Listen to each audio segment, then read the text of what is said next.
Good afternoon. Today on Customer States What? Customer states, I got a shimmy in the steering wheel. And while you're there, before multi-point inspection, say no more.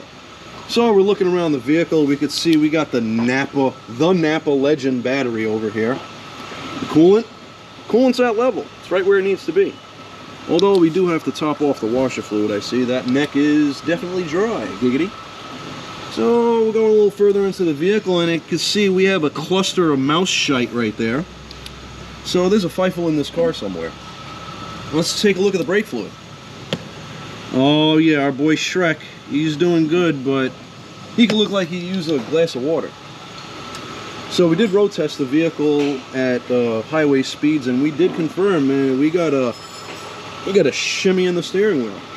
So you know what, guys? Let's take it up top.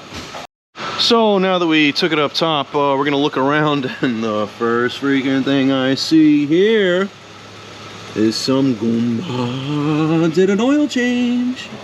Drain plug's leaking, and that's not a Toyota washer. Why are you gonna mark the drain plug even if it's freaking leaking? What a jamoke. All right, let's go a little further into this car. I can tell you this much, guys. Front brakes, look at the colors of those rotor. Look at the color. We got some blue heat scoring on the front rotor, on the driver's side over there, and we got some blue on the passenger side. Well, it looks like they fat footing the pedals, causing the front rotors to warp a little bit. So yeah, guy, we're gonna sell you some front brakes and a brake fluid exchange. We got them right there. Let's go a little further back, guys. Let's go a little further back. It's not that bad. It's a 2008.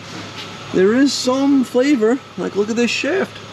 Shaft is all, looks like some ATM action.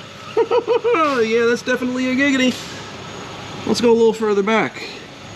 I gotta say, man, for 2008, it's in, like, what? Oh, that's why there's no rust back here.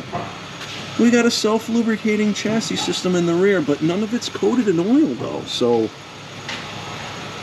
it's in good condition, except for the diff. It's leaking a little bit.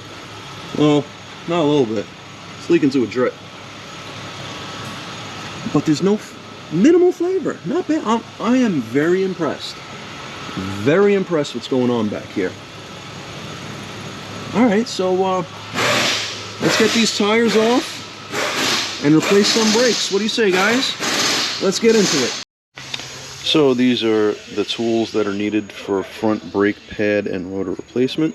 We have a 14mm swivel. We have a 17mm swivel.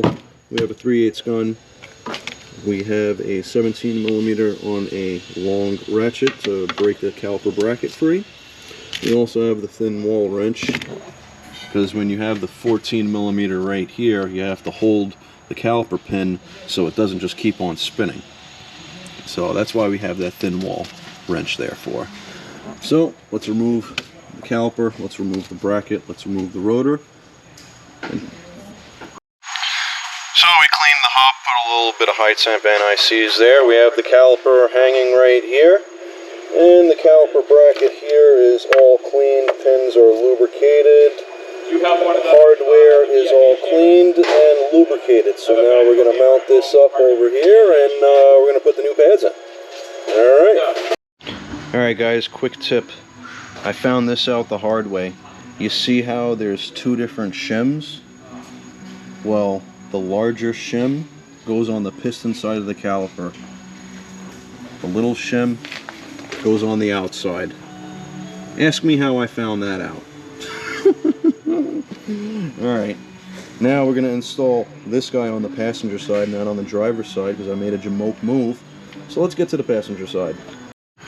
Quick tip when you're installing the caliper bracket and the caliper, have a lug nut holding the rotor in place in case there's no screw holding the rotor to the hub like other manufacturers. So the driver's side is done, guys. We applied grease to the pad where it contacts the caliper bracket here and here, and where the piston contacts the pad back there. So let's get to the passenger side. So now that we're at the passenger side and it's pretty much all put together, here's another tip, guys. You see the brake pad warning thing right here that comes in contact with the rotor when the pad wears too much. There's one on this side here as well. You want to put this on the rotor. Say if there's a line right here and the wheel is rotating forward, which is the direction you normally go into, this is going to strike the rotor first. So you want this up here, not over here. Alright. So I just wanted to show you guys, that's the brake fluid that we took out of the vehicle. Look like my kidneys are failing brown. And this is the brand new stuff. Looks like freaking water. You see how clear that is? You see how clear that is compared to what was in the car? Alright, we did front brakes, brake fluid exchange. Now we just gotta road test it and burn the brakes in. So you guys, you know what to do. Please like, subscribe, hit that bell notification for further content.